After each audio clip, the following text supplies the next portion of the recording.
আসসালামু আলাইকুম ওরহমতুল্লাহি ওবারাকাতুহু। আজ আমরা আপনাদের শোনাতে যাচ্ছি এমন একটি কাহিনী যা থেকে শুরু হয়েছে মানব ইতিহাসের প্রথম অধ্যায়, যেখানে কোনো মানুষের লেখা গল্প নেই। এটা সেই কাহিনী যেটা শুরু হয়েছে আরশের মালিকের পরিকল্পনা দিয়ে।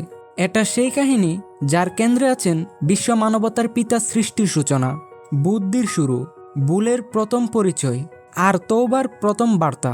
তিনি হচ্ছেন হজরত আদম আলাইহিসসালাম। তার জীবনের প্রতিটি ঘটনা আমাদের জন্য একটি পাঠ, একটি আয়না, যেখানে আমরা নিজেদেরকে চিনে নিতে পারি। আমাদের ভুল, আমাদের অহংকার, আমাদের পথ হারানো আর ফিরে আসার গল্প। আজ আমরা এই কাহিনীকে তুলে ধরব গল্পে গল্পে, আবেগে, হৃদয়ে ছুঁয়ে যাওয়ার মতো করে, যাতে এই কাহিনী শুধু শোনা না হয়, বরং আপনার মনের ভেতর প্রবেশ করে। চলুন শুরু করি। আল্লাহ তাআলা বলেন, আমি পৃথিবীতে একজন প্রতিনিধি সৃষ্টি করতে চাই। এই ঘোষণাটি ছিল ফেরেশতাদের কানে বজ্রপাতের ধ্বনির মতো। আল্লাহ রাব্বুল আলামিন বিশ্বজগতের মালিক। তিনি নিজ হাতে গড়ে তুলতে চাইলেন এমন এক সত্তা যার নাম আদম। আল্লাহ তাআলা পৃথিবীর বিভিন্ন স্থান থেকে মাটি নিলেন। না, এটা কোনো সাধারণ মাটি না। সেই মাটিতে ছিল পৃথিবীর নানা রং, নানা গন্ধ। সেই মাটি ছিল নরম, কঠিন, আটালো ও শুষ্ক, যেন পুরো দুনিয়ার বৈচিত্র্য একটি দেহে মিশে গেল। এবং তারপর সেই নিষ্প্রাণ অবয়বে ফুঁকলেন স্বয়ং আল্লাহ তাআলা নিজের পক্ষ থেকে রূহ, আর সৃষ্টি হলেন হজরত আদম আলাইহিসসালাম, পৃথিবীর প্রথম মানুষ, প্রথম নবী, প্রথম প্রতিনিধি। আদম আলাইহিসসালামকে সৃষ্টি করার পরে আল্লাহ তাআলা আদম আলাইহিসসালামকে জান্নাতে বসবাসের জন্য অনুমতি দিলেন। এটা ছিল শান্তির চূড়া, সুখের পরম ঠিকানা।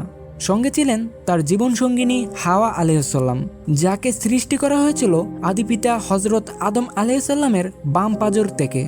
আল্লাহ তাআলা বলেন, তোমরা দুজনে এই জান্নাতে থাকো, যা ইচ্ছা খাও, ঘুরে বেড়াও, যত খুশি আনন্দ করো, কিন্তু শুধু ওই গাছটার কাছে যেও না। যদি যাও তবে সীমালঙ্ঘন করবে। গল্পটা সহজ ছিল, কিন্তু শয়তান ইবলিস, সে তো আর চুপ করে বসে রইল না। সে যে ঈর্ষার আগুনে পুড়ছিল। সেদিন ফেরেশতারা আদম আলাইহিসসালামকে সিজদা করলেন, কারণ আদম ছিলেন জ্ঞানের দ্বারক। আল্লাহ তাআলা তাকে শিখিয়েছিলেন সবকিছুর নাম, যা জানতো না কোনো ফেরেশতারা। আদম আলাইহিসসালামকে সৃষ্টি করার পরে আল্লাহ তাআলা বললেন, হে ফেরেশতাগণ, সিজদা করো আদমের প্রতি। সবাই সিজদা করলো, কিন্তু একমাত্র ইবলিস, সে সিজদা করল না। সে দাঁড়িয়ে রইল অহংকারে বুক ফুলিয়ে। শয়তান তাৎক্ষণিক বলল, আমি ওর চেয়ে উত্তম। আপনি আমাকে আগুন দিয়ে সৃষ্টি করেছেন, আর ওকে তো সামান্য মাটি দিয়ে সৃষ্টি করেছেন। আল্লাহ তাআলা সঙ্গে সঙ্গে বললেন, নেমে যাও এখান থেকে, তুমি অভিশপ্ত, আর কিয়ামত পর্যন্ত তোমার উপর থাকবে আমার অভিশাপ। এখানে বলে রাখা ভালো, ইবলিস ছিল জিন জাতির, কিন্তু সে এত বড় ইবাদত গুজার ছিল যে ফেরেশতাদের মধ্যেও তাকে অনুমতি দেওয়া হয়েছিল বসবাস করার জন্য। তবুও সে অহংকার করলো, সেই একটিমাত্র দোষ যা তাকে নামিয়ে দিল আসমানের সিজদা থেকে জাহান্নামের চূড়ায়। ইবলিস এখন আর জান্নাতে নেই, তবে সে মুক্ত। সে চাইলেও হজরত আদম আলাইহিসসালামকে শান্তিতে থাকতে দিতে পারে না।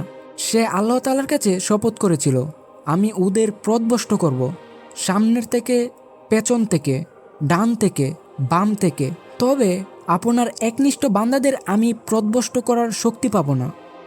ইবলিসকে জান্নাত থেকে বের করে দেওয়ার পরে সে একদিন জান্নাতের দরজায় এসে বলল, হে আদম, হে হাওয়া, তোমরা কি জানো এই গাছটা কেন নিষিদ্ধ করা হয়েছে? তোমরা যদি এর ফল খাও, তোমরা হয়ে যাবে চিরস্থায়ী জান্নাতবাসী, হয়তো ফেরেশতাও হয়ে যেতে পারো।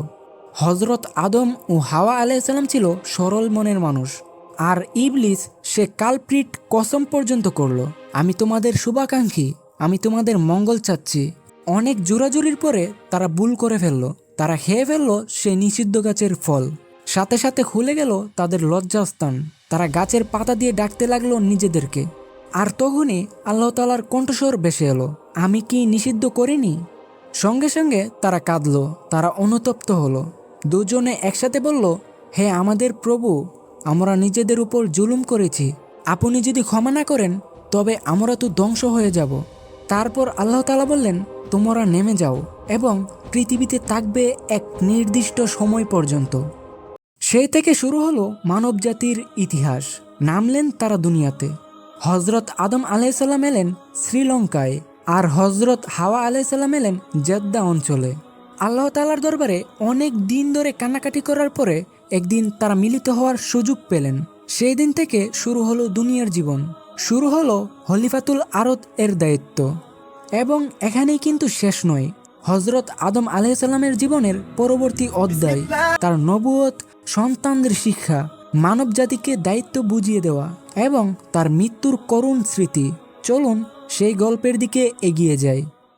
হজরত আদম আলাইসাল্লাম ছিলেন শুধু প্রথম মানুষই নয়, তিনি ছিলেন প্রথম নবী, যার মাধ্যমে শুরু হলো আসমানি হেদায়েতের সোনালী ধারা। আল্লাহ তাআলা তাকে দান করেছিলেন জ্ঞান, বিবেক, দায়িত্ব। সকল কিছু কিভাবে ব্যবহার করতে হবে, মানুষ কিভাবে চলবে, জীবনযাপনের আদব কেমন হবে, এই সব কিছু শেখানো হয়েছিল তাকে সরাসরি আল্লাহর পক্ষ থেকে। হজরত আদম আলাইসাল্লামের সন্তানদের মধ্য দিয়ে শুরু হলো মানবজাতির বংশবৃদ্ধি। তিনি শিক্ষা দিলেন কিভাবে ইবাদত করতে হয়, কিভাবে জীবন গঠন করতে হয়, কিভাবে আল্লাহর বিধান অনুসরণ করতে হয়। তিনি একাধারে ছিলেন শিক্ষক, পথ প্রদর্শক, নেতা এবং পিতা। এবার আমরা জানব পৃথিবীর প্রথম মানবতার সংঘর্ষ। হজরত আদম আলাইসাল্লামের দুটি পুত্র ছিল, হাবিল ও কাবিল। তারা ছিল একে অপরের ভাই, কিন্তু এক পর্যায়ে হিংসা আর ঈর্ষা ঢুকে পড়ে তাদের মাঝে। এক পর্যায়ে কাবিল তার ভাই হাবিলকে হত্যা করে ফেলে। এ ছিল পৃথিবীর বুকে প্রথম হত্যাকাণ্ড। আল্লাহর পক্ষ থেকে হেদায়েতও এসেছিল, কিন্তু কাবিল তার নফসের দুকায় পড়ে সেই পথ হারিয়ে ফেলে। হজরত আদম আলাইসাল্লাম তখন একজন পিতার চোখে দেখলেন সন্তান হারানোর ব্যথা, মানুষের নৃশংস আচরণ এবং পৃথিবীর কঠিন বাস্তবতা। এই ঘটনা আমাদের শেখায় পাপের বীজ যখন হৃদয়ে জন্ম নেয় তখন রক্তপাত খুব সহজ হয়ে যায়। সেই থেকে শুরু হয়েছে মানব ইতিহাসের বেদনার এক অধ্যায়। হজরত আদম আলাইসাল্লাম জানতেন এই পৃথিবী হলো পরীক্ষার কেন্দ্র, জান্নাত নয়। মানুষ ভুল করবে, তবে সে যদি ফিরে এসে তওবা করে ক্ষমা চায়, আল্লাহ তাআলা তাকে ক্ষমা করবেন। আল্লাহ তাআলা কতটা করুণাময় সেটার জীবন্ত প্রমাণ তিনি নিজেই। হজরত আদম আলাইসাল্লাম ও হাওয়া আলাইসাল্লামের অনুশোচনা ছিল হৃদয় বিদারক। তারা দিনরাত কাঁদতেন, আল্লাহর কাছে ক্ষমা চাইতেন আর শিক্ষা দিতেন পরবর্তী প্রজন্মকে, ভুল করলেও ফিরে এসো, আল্লাহ ক্ষমাকারী। দীর্ঘ জীবনের পর আদম আলাইসাল্লাম একদিন বুঝতে পারলেন তার সময় ফুরিয়ে এসেছে। তিনি এই দুনিয়ার প্রথম মানুষ, প্রথম নবী, আর তিনিই হলেন প্রথম যিনি মৃত্যুবরণ করেন নবুয়তের মর্যাদায়। তার মৃত্যুতে ফেরেশতারা জান্নাতের সুগন্ধি কাপড় নিয়ে এলেন। হাওয়া আলাইসাল্লাম ও তার সন্তানরা শিখে নিলেন জানাজা ও দাফন। তারপর শুরু হলো এই পৃথিবীতে মৃত্যু ও বিদায়ের চিরন্তন নিয়ম। মানুষ বুঝে গেল এই দুনিয়া চিরস্থায়ী নয়, এটা এক পরীক্ষার কেন্দ্র, যেখান থেকে সবাইকে একদিন চলে যেতে হবে। হজরত আদম আলাইসাল্লাম দুনিয়া থেকে চলে গেলেন, কিন্তু রেখে গেলেন একটি সুদৃঢ় ভিত্তি, ঈমান, ইবাদত ও আদর্শ জীবনের শিক্ষা। তিনি ছিলেন প্রথম যে মানুষকে আল্লাহ বলেন, তুমি পৃথিবীতে আমার প্রতিনিধি। তিনি ছিলেন সেই আদর্শ যার পেছনে চলে এসেছেন লাখো নবী, হাজারো রাসূল, ইব্রাহিম আলাইহিসসালাম, মুসা আলাইহিসসালাম, ঈসা আলাইহিসসালাম এবং সর্বশেষ আমাদের মহানবী হজরত মুহাম্মদ সাল্লাল্লাহু আলাইহিসসালাম। তিনি চলে গেলেও রেখে গেছেন আমরা কে, কেন এসেছি, কোথায় ফিরব, এই প্রশ্নগুলোর উত্তর। আর রেখে গেছেন আল্লাহর প্রতি ভালোবাসা ও আনুগত্যের প্রথম শিক্ষা। আল্লাহ তাআলা বলেন, আমি আদম সন্তানকে মর্যাদাবান করেছি, তাদের স্থলে ও জলে চলাচলের ব্যবস্থা করেছি, তাদের উত্তম জীবিকা দান করেছি এবং সৃষ্টি জগতের অনেক কিছুর উপর তাদের শ্রেষ্ঠত্ব দিয়েছি। মানুষকে আল্লাহ তাআলা দিয়েছেন চিন্তা করার শক্তি, স্বাধীন ইচ্ছা শক্তি, ভুল করার স্বাধীনতা, আর তিনি রেখেছেন তওবার দরজা খোলা। মানুষই একমাত্র সৃষ্টি যে একদিকে ফেরেশতাদের চেয়েও উপরে উঠতে পারে, আবার অন্যদিকে পশুর চেয়েও নিচে নামতে পারে, কেবল তার চিন্তা, ইচ্ছা ও কাজের মাধ্যমে। সেদিনকার আল্লাহ তাআলার আদেশ, হজরত আদম আলাইহিসসালামের সেই সিজদা শুধু তার প্রতি নয়, তার উত্তরসূরি আমাদের প্রতিও ছিল এক সম্মানসূচক আদেশ। রাসূল সাল্লাল্লাহু আলাইহি সাল্লাম বলেছেন, প্রতিটি মানুষ জন্মায় ইসলামের উপর। তাওহীদ, আনুগত্য, ভালোবাসা, সত্যের জন্য আকুলতা, এই সবই মানুষের স্বাভাবিক স্বভাব।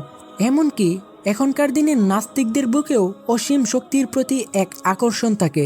তারা যখন বিপদে পড়ে তখন তাদের মুখ থেকে বেরিয়ে আসে, হে আল্লাহ। আদম আলাইসাল্লামের জামানা থেকে শুরু হয়েছে এই স্বাভাবিক ফিতরাতের দিন, যার নাম ইসলাম। এটি কোনো জাতিগত নয়, এটি পুরো মানবজাতির ফিতরাতের বাসা।